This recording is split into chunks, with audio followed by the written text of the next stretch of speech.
It's not science fiction, it's now. This is today's Army, Air Force, 3 miles now. Navy, Marine Corps. Together, they're the most advanced fighting force on the planet and beyond. The biggest advantage in combat has always been to be able to see your enemy before he sees you. Today, that means orbiting surveillance satellites capable of reading the license number on a vehicle 500 miles below. Or goggles that can amplify the light of a star thousands of times and turn night into day. Tight formation coming in.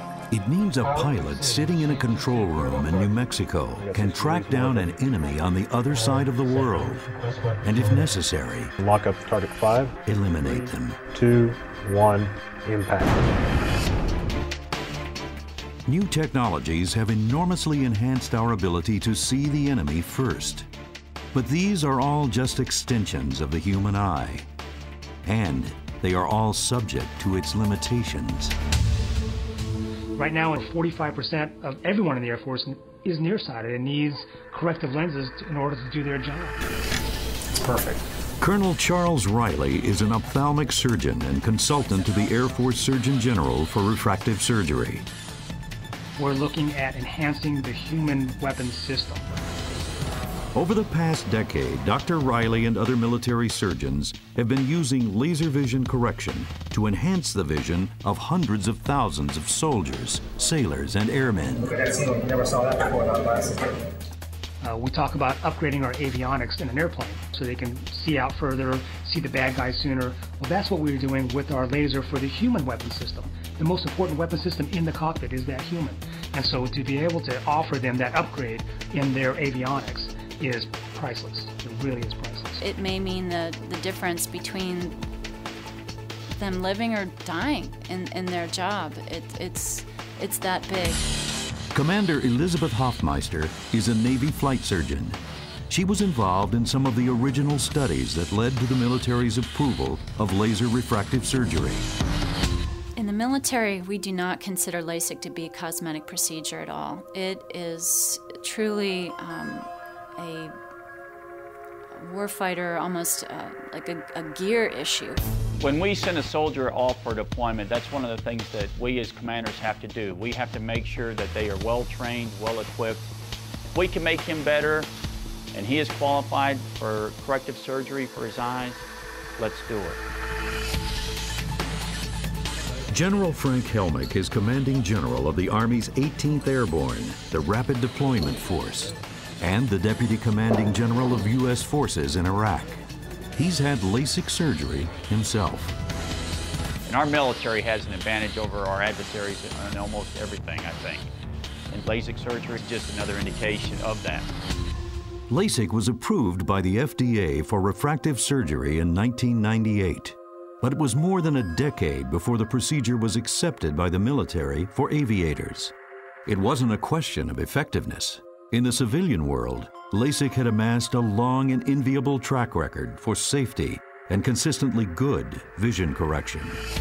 If something performs well in suburban America, that may not perform well in the middle of the heat in Afghanistan. It may not perform well at 25,000 feet jumping out of a plane. It may not perform well underwater with explosives and concussive effects with the water, which is not necessarily something that's tested very well on the civilian side. Colonel Scott Barnes, an Army ophthalmic surgeon, was intrigued by the potential for the Army's Special Forces.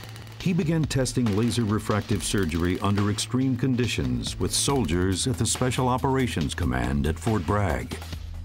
I want to make sure that I know that I've given him the best opportunity, that we, as the Army, have given him the best opportunity. And unless we've done that study ourselves, I mean, it's kind of Ronald Reagan's mantra of trust but verify. We believe that most of those things are probably correct. We just want to see it for ourselves. I was pleasantly surprised. Pleasant is perhaps not a strong enough word. It was amazing how well folks did that in all the environmental studies that we looked at. Dr. Steve Schallhorn is considered to be the founder of the military's refractive surgery program. As a former Navy Top Gun pilot, instructor, and ophthalmologist, Schallhorn was in an ideal position to see the potential and the problems. Before we'd even consider doing something that could affect their vision, we want to make sure that procedure is safe and effective. It's in all of our interest to do that. And that's why we spent years and years, study after study, looking at how safe and effective this is in the environment that our folks have to go into. He spent nearly 10 years putting laser eye surgery through every test he could come up with. We looked at performance before and after we did laser vision correction. And what did we find? Better performance after laser vision correction. Well, better is a good thing, and that's why I was like, dude, this is pretty darn awesome. And all the studies lined up very similar to that. The results that we've been seeing with our aviation study have been phenomenal. Captain David Tanzer, also a Navy eye surgeon, worked with Schallhorn on a number of studies, concentrating on naval aviators. In 2004, he began testing wavefront analysis, a new diagnostic technology. Wavefront could identify the slightest flaws in the eye's optics and then guide a laser to correct each of those defects. With the addition of wavefront analysis, Captain Tanzer and other military researchers found LASIK could routinely produce supervision well beyond what's considered normal. It's not 2020. It's not even 2016. It's 2012. It's 2 lines better than 2020.